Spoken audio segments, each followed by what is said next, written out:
Hello friends, युक्ति professional classes में आपका स्वागत है। इस वीडियो में हम यूजीसी नेट पेपर 2 लॉ के प्रीवियस ईयर क्वेश्चन पेपर 2019 जून का सॉल्यूशन देख रहे हैं। अगर आपने मेरे चैनल को सब्सक्राइब नहीं किया है तो मेरे चैनल को सब्सक्राइब, लाइक एंड शेयर जरूर करिए। चलिए स्टार्ट करते हैं। इनमें से किसने न्यायशास्त्र को दैवीय और मानवीय वस्तुओं के ज्ञान, सही और गलत के विज्ञान के रूप में परिभाषित किया है? ए ब्लैकस्टोन, 2 हॉब्स, 3 सामन और 4 अल्पियन। राइट ऑप्शन है अल्पियन। Option 4 is correct. नेक्स्ट है सूची 1 सूची 2 को मिलाना है।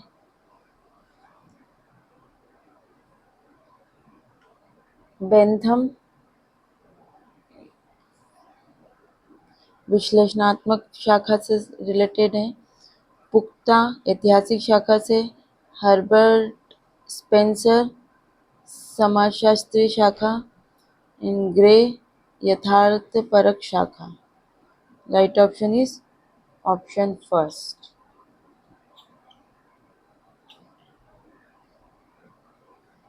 नेक्स्ट है प्रत्येक आधुनिक राज्य की विधि सहस्त्रों बिंदुओं पर स्वीकृत सामाजिक नैतिकता और व्यापक नैतिक कृत्यों दोनों के प्रभाव को दर्शाती है। विधि में इस प्रभाव का प्रवेश या तो विधान के माध्यम से एकाएक और प्रकट रूप से होता है या न्यायिक प्रक्रिया के माध्यम से चुपचाप और टुकड़ों में होता है। यह किसका कथन है? ए बेंथम, 2 ग्रे, 3 हार्ट, 4 कारकुनो। The right option is option third, heart.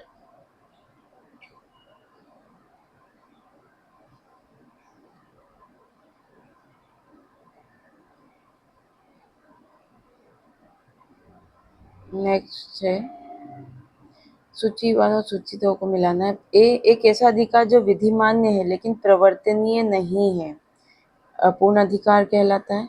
स्वयं की संपत्ति के संबंध में एक व्यक्ति का अधिकार सांपत्तिक अधिकार है। संविदा से उत्पन्न स्थिति और पारिस्थिति के संबंध में एक व्यक्ति का अधिकार व्यक्तिक अधिकार है। एक ऐसा अधिकार जो तात्कालिक हित उत्पन्न नहीं करता है, समाश्रित अधिकार। तो राइट ऑप्शन है ऑप्शन सेकेंड।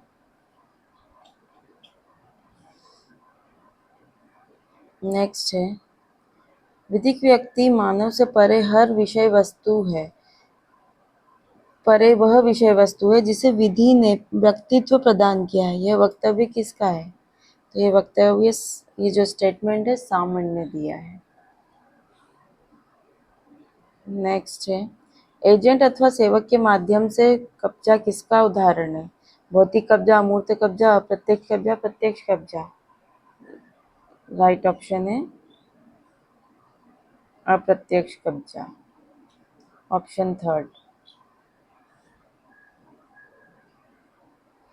इनमें से किसने देयता को गलती करने वाले और गलत के उपचार के बीच मौजूद आवश्यकता के बंध के रूप में परिभाषित किया है? तो ये सामान्य किया है, ऑप्शन थर्ड।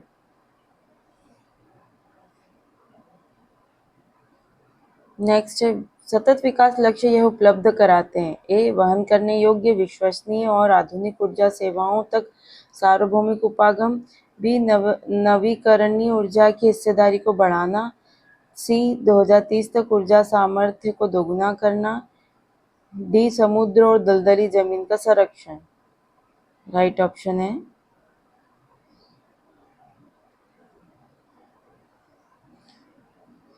ए वहन करने योग्य, विश्वसनीय, आधुनिक ऊर्जा सेवाओं तक सार्वभौमिक उपागम। बी नवीकरणीय ऊर्जा की हिस्सेदारी को बढ़ाना और सी 2030 तक ऊर्जा सामर्थ्य को दोगुना करना। तो राइट ऑप्शन है ऑप्शन फर्स्ट।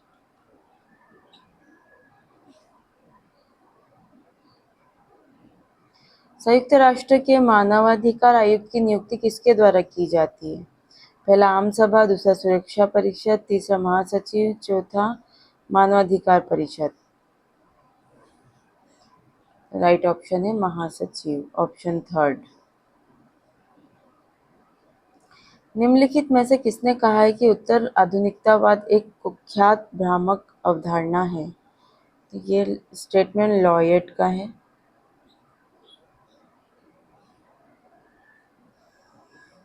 नेक्स्ट क्वेश्चन, निम्नलिखित में से किस केस में उच्चतम न्यायालय ने कहा है कि मूलभूत अधिकारों और दिशा निर्देशक सिद्धांतों का एक समान लक्ष्य है कि सामाजिक क्रांति हो और कल्याणकारी राज्य की स्थापना हो और इन्हें एक साथ व्याख्यायित और लागू किया जा सकता है तथा वे एक दूसरे के अनुपूरक और संपूरक हैं?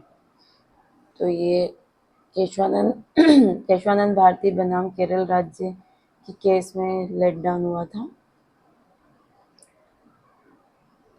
निम्नलिखित में से किस केस में उच्चतम न्यायालय ने कहा कि भारत के संविधान के अनुच्छेद 213 के अंतर्गत राज्यपाल दंडादेश स्थगित करने की अपनी शक्तियों का इस्तेमाल उस अवधि में नहीं कर सकता है जबकि उच्चतम न्यायालय उस केस का संज्ञान ले रहा है? राज्यपाल का आदेश तभी तक लागू रहेगा जब तक कि वह उच्चतम न्यायालय में न्यायाधीन नहीं बन जाता और यह अपील की विशेष अनुमति याचिका दायर करने पर न्यायाधीन बन जाता है। राइट ऑप्शन है केएम नानावती वर्सेस बम्बई राज्य में ये कहा गया है। नेक्स्ट है, निम्नलिखित में से कौन से वक्तव्य सही है? ए, यदि दूसरा सदन किसी सामान्य विधेयक को पारित नहीं करता है और 6 माह से अधिक बीत चुके हो तो राष्ट्रपति दोनों सदनों का संयुक्त सत्र बुला सकते हैं। बी, दोनों सदनों के संयुक्त सत्र में पीठासीन अधिकारी लोकसभा अध्यक्ष की अनुमति से विधेयक में नए संशोधन प्रस्तुत किए जा सकते हैं। सी, धन विधेयकों के संबंध में निम्न सदन की अन्य शक्तियां होती है। डी, धन और वित्तीय विधेयक राष्ट्रपति की पूर्व अनुशंसा के साथ केवल लोकसभा में ही प्रस्तुत किए जा सकते हैं। तो राइट ऑप्शन है यदि दूसरा सदन किसी सामान्य विधेयक को पारित नहीं करता है तो 6 माह से अधिक बीत चुके हैं तो राष्ट्रपति दोनों की सदनों का संयुक्त सत्र बुला सकते हैं। धन विधेयक के संबंध में निम्न सदन की अन्य शक्तियां होती हैं। और डी, धन और वित्तीय विधेयक राष्ट्रपति की पूर्व अनुशंसा के साथ केवल लोकसभा में ही प्रस्तुत किए जा सकते हैं।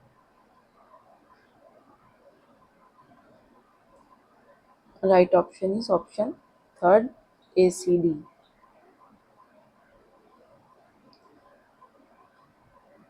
नेक्स्ट क्वेश्चन, नेक्स्ट है, सूची 1 में प्रावधान है, सूची 2 में उच्चतम न्यायालय के प्रासंगिक।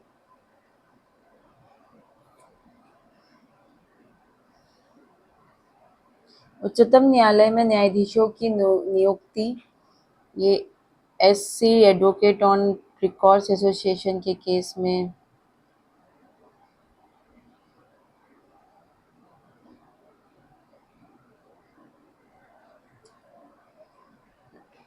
से आया था ये प्रोविजन। उच्चतम न्यायालय का अभिलेख न्यायालय के रूप में क्षेत्राधिकार री विनय चंद्र मिश्र एंड उच्चतम न्यायालय का मूल क्षेत्राधिकार कर्नाटक राज्य वर्सेस भारत संघ। केस वापस लेने और स्थानांतरित करने की उच्चतम न्यायालय की शक्तियां AR अंतुले बनाम RS नायक।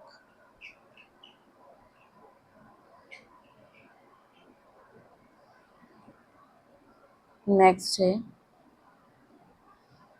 निम्नलिखित में से कौन से वक्तव्य सही नहीं है? ए, सशस्त्र विद्रोह के आधार पर राष्ट्रीय आपातकाल की घोषणा को संविधान 42वां संशोधन अधिनियम 1976 अंतः स्थापित किया गया। तो ये रॉन्ग है। राष्ट्रपति अनुच्छेद 352 के खंड 1 के अधीन कोई उद्घोषणा तब तक जारी नहीं करेंगे जब तक कि संघ मंत्रिमंडल प्रधानमंत्री और उनकी मंत्रिपरिषद के निर्णय को उन तक लिखित रूप में संप्रेषित नहीं किया जाता है। मतलब आंसर क्वेश्चन पूछा है कि कौन सा स्टेटमेंट सही नहीं है, तो कौन सा ए वाला स्टेटमेंट वो सही नहीं है, मतलब हमारे क्वेश्चन के हिसाब से ये राइट है और ये स्टेटमेंट बिल्कुल करेक्ट है। राष्ट्रीय आपातकाल की उद्घोषणा का अनुमोदन करने वाले संकल्प को विशेष बहुमत से पारित किया जाना होगा, तो ये स्टेटमेंट भी रॉन्ग है। तो हमारे क्वेश्चन के हिसाब से ये आंसर सही है। और संसद के अनुमोदन के बाद आपातकाल की उद्घोषणा आपातकाल के समाप्त होने तक प्रवृत्त रहेगी। तो ये स्टेटमेंट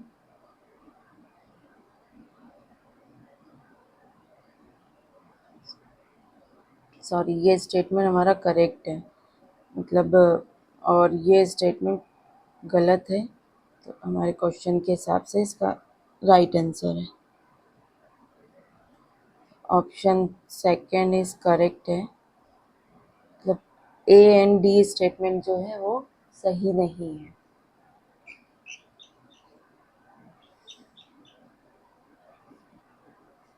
नेक्स्ट है, भारत के संविधान के निम्नलिखित प्रावधानों में से कौन सा प्रावधान राष्ट्रपति के आदेश के द्वारा जम्मू और कश्मीर राज्य तक विस्तारित किया गया है? पहला ए व्यापार वाणिज्य समागम की स्वतंत्रता, सेवाएं और नागरिकता संबंधी प्रावधान। बी निर्वाचन से संबंधित प्रावधान। सी भारत के संविधान के अनुच्छेद 360 के दिन वित्तीय आपातकाल से संबंधित प्रावधान। डी किसी अन्य उद्देश्य के लिए आदेश जारी करने की उच्च न्यायालय की शक्तियां। तो ए स्टेटमेंट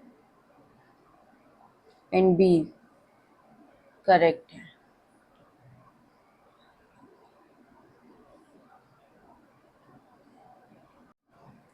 निम्न में से कौन सा सही है? पहला, प्रशासनिक विधि सार्वजनिक विधि की एक शाखा है और संवैधानिक विधि का एक भाग मात्र है। यह संवैधानिक विधि को नियंत्रित नहीं कर सकती है। दूसरा, प्रशासनिक विधि निजी विधि की एक शाखा है। तीसरा, प्रशासनिक विधि संवैधानिक विधि से स्वतंत्र है। चौथा, प्रशासनिक विधि न तो सार्वजनिक विधि की शाखा है न ही निजी विधि की, परंतु यह संवैधानिक विधि का एक भाग है। तो सही स्टेटमेंट है, प्रशासनिक विधि सार्वजनिक विधि की एक शाखा है और संवैधानिक विधि का एक भाग मात्र है। यह संवैधानिक विधि को नियंत्रित नहीं कर सकती है। Option first is correct. Next question है, निम्नलिखित में से किस केस में उच्चतम न्यायालय का मानना है कि ऑडी अल्टर्म पोर्टम रूल सार्थः अनुच्छेद 14 में समानता के खंड को प्रवृत्त करता है और यह न केवल अर्ध न्यायिक निकायों पर लागू होता है बल्कि उस प्रशासनिक आदेश पर भी लागू होता है जो संदर्भित पक्ष को प्रतिकूल रूप में प्रभावित करता है? तो ये Delhi transport corporation versus DTC मजदूर यूनियन के केस में लेट डाउन हुआ है। नेक्स्ट है, प्रशासनिक कार्रवाई के न्यायिक पुनर्विलोकन का अर्थ है। पहला, संसद द्वारा पुनर्विलोकन। दूसरा, सरकार द्वारा पुनर्विलोकन। तीसरा, विधानसभा द्वारा पुनर्विलोकन। और चौथा, न्यायपालिका द्वारा। तो ऑप्शन 4 न्यायपालिका द्वारा।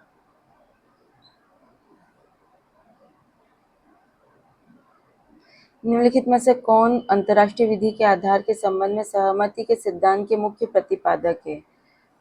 तो यहाँ Anzilotti triple Oppenheim. Option first is correct.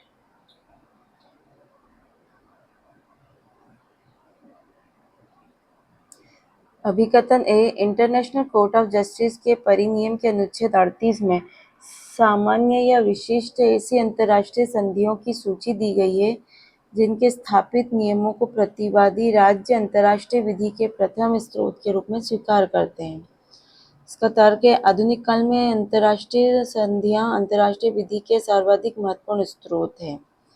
यहाँ पे अभिकथन फर्स्ट ए जो है वो करेक्ट है, दोनों ही करेक्ट है और आर इसका सही व्याख्या है, रीजन सही है। तो ऑप्शन फर्स्ट इज करेक्ट।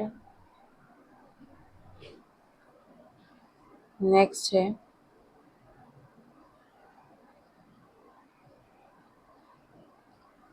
निम्नलिखित में से कौन सा वक्तव्य सत्य है? ए, हेगल मान्यता का गठनात्मक सिद्धांत के प्रमुख प्रतिपादक है।